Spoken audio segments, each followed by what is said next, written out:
கத்தை எனக்கு ஒரு டவுட்டே. ஹாய் கண்ணு. ஸோ நான் வந்து இப்போ லடாக்கில் இருக்கேன்.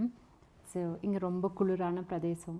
அதனால தான் இந்த மாதிரி ஒரு dress. And I know you would be interested. ஏன் ஆண்டி இப்படி ட்ரெஸ் போட்டுட்ருக்காங்க, அத்தை இப்படி ட்ரெஸ் போட்டுட்ருக்குறாங்க அப்படின்னு. ஸோ அதோட ரெஃபரன்ஸோடு ஆரம்பிக்கலான்னு நினச்சேன். ஸோ தன்வி அக்கா வந்து தன்வி என்னோடய 12-year-old டாட்டர் வந்து அவங்க சின்ன வயசாக இருக்கும்போது என்கிட்ட அடிக்கடி ஒரு விஷயம் சொல்லுவாங்க. அம்மா, இது கஷ்டமாக இருக்குது, இது டிஃபிகல்ட்டாக இருக்குது, என்னால் இது பண்ண முடியல அப்படின்னு சொல்லிட்டு எவ்ரி டைம் நான் அவங்களுக்கு ரிமைண்ட் பண்ணுவேன். எப்படின்னா, it is just new and not difficult. இது உனக்கு புதுசாக இருக்குது, பட் கஷ்டமானது கிடையாது. எல்லாத்துக்குமே வந்து ஒரு விஷயம் புதுசாக இருக்கும்போது அது வந்து கஷ்டமாக தான் இருக்கும். பட் அது வந்து பழக பழக பழக பழக you can become a master over it. So இனிமேல் வந்து உனக்கு ஏதாச்சும் வந்து டிஃபிகல்ட்டாக வருது, கஷ்டமாக இருக்குது அப்படின்னு நீ நினச்சின்னா உனக்கே நீ சொல்லிக்கோ, திஸ் இஸ் புதுசாக இருக்குது, நான் இதை கற்றுக்குவேன், என்னால் கற்றுக்க முடியும், இது கஷ்டமானது கிடையாது, இது புதுசானது எனக்கு அப்படின்னு நீ நான் அப்படி அவளுக்கு சொல்லுவேன். இன்னொரு பாயிண்ட் ஆஃப் வியூ இருக்குது இதில். எப்போவுமே நீ யோசிச்சு பாரு, உனக்கு பிடிச்சி நீ பண்ணணுங்கிற விஷயத்துக்கெல்லாம் வந்து அந்த வேர்டு டிஃபிகல்ட்டுங்கிறதே உனக்கு வராது. ஏன்னா மனசு லயிச்சு நீ பண்ணுவ.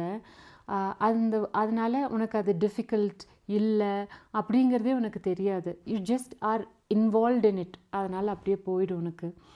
எப்போவுமே இந்த வார்த்தை டிஃபிகல்ட்டுன்னு எப்போ உனக்கு சொல்ல தோணுன்னா, வேறு யாராச்சும் உன்னை பண்ண சொல்கிறாங்க, வேறு யாராச்சும் இது ட்ரை பண்ணி பாருன்னு சொல்லும்போது தான், இல்லைம்மா எனக்கு அது டிஃபிகல்ட்டாக இல்லை, இல்லைங்க சித்தப்பா எனக்கு அது டிஃபிகல்ட்டாக இருக்குதுங்க அப்படின்னு அப்போ தான் உனக்கு சொல்ல வரும். இந்த ஒரு விஷயத்துக்கு நான் எப்படி அணுகிறேன்னா, லைஃப்பில் வந்து நம்மளுக்கு எங்கேருந்து இன்ஸ்பிரேஷன்ஸ் வருதுன்னு சொல்லு. இன்ஸ்பிரேஷன்ஸ் புக்கிலேருந்து, டிவியிலேருந்து, ரேடியோவிலேருந்து, ஒரு ஃபோன்லேருந்து, யாராச்சும் தானே உங்ககிட்ட வந்து அவங்க சொன்ன ஒரு விஷயத்துலேருந்து இது தானே. பட் லுக் அண்ட் சி, எல்லா விஷயத்துலையும் டிவி, ரேடியோ, ஃபோன், புக்கு எல்லாத்துலேயுமே மனுஷங்களோட எக்ஸ்பீரியன்ஸஸ் தான் நம்மளுக்கு இன்ஸ்பிரேஷனாக கிடைக்குது. ஸோ இந்த மாதிரி மனுஷங்க மூலியமாக தான் நம்மளுக்கு ஒரு விஷயம் இன்ஸ்பயர் ஆகுது. ஓ, அவங்கள மாதிரி அதை பண்ணி பார்க்கலாமா, ஓ இது மாதிரி நம்ம பண்ணலாமா அப்படின்னு, இதுவும் எனக்கும் பிடிக்குமே அப்படின்ட்டு. ஸோ நம்ம லைஃப்பில் வந்து ரொம்ப ரொம்ப ரொம்ப கைவிட்டு என்ற அளவுக்கு ஃப்யூ பீப்புள் தான் நம்மளுக்கு இன்ஸ்பைரிங்காக இல்லை ஒரு விஷயம் வந்து என்ன நீ இது பண்ணி பாரு அப்படின்னு சொல்லக்கூடிய மக்கள் வந்து ரொம்ப கம்மி. ஸோ அதனால் ஒருத்தங்க நம்மளுக்கு இன்ட்ரடியூஸ் பண்ணுறாங்கன்னு வச்சுக்கோங்களேன், இது நீ ட்ரை பண்ணி பாரு அப்படின்னு பார்க்கும்போது அவங்க சொல்கிறாங்களேன்னு பண்ணாமல் ஹார்ட் அண்ட் சோலாக அடே எக்ஸைட்மெண்ட்டோட இது புதுசாக இருக்குதே, இது நான் என்னென்னு பார்க்கலாமேன்னு ஒரு 2 தடவை அதை ட்ரை பண்ணி பார்க்குறீங்களா, அது எப்படி இருக்கும் அப்படின்னா அந்த இன்வால்மெண்ட்டோடு பண்ணி பாருங்கள். அப்புறம் பிடிக்கலைன்னா அவங்க சொன்னால் புரிஞ்சுக்குவாங்க. பட் மனசில் லயிக்காமல் இல்லை எனக்கு இது வேண்டாம், இல்லை நான் ட்ரை பண்ண எனக்கு ஏதோ வரமாட்டேங்குது அப்படின்னு மனசில் லயிக்காமல் ஒரு விஷயத்த பண்ணும்போது தான் மித்தவங்க வந்து அதை அடுத்ததை உனக்கு நம்ம ஃபோர்ஸ் பண்ண ஆரம்பிப்பாங்க. ஸோ ஒரு 2 தடவை மனசு லயிச்சு அவங்க சொல்கிறாங்க அப்படின்னு சொல்லும்போது அதை ட்ரை பண்ணி பாருங்கள்.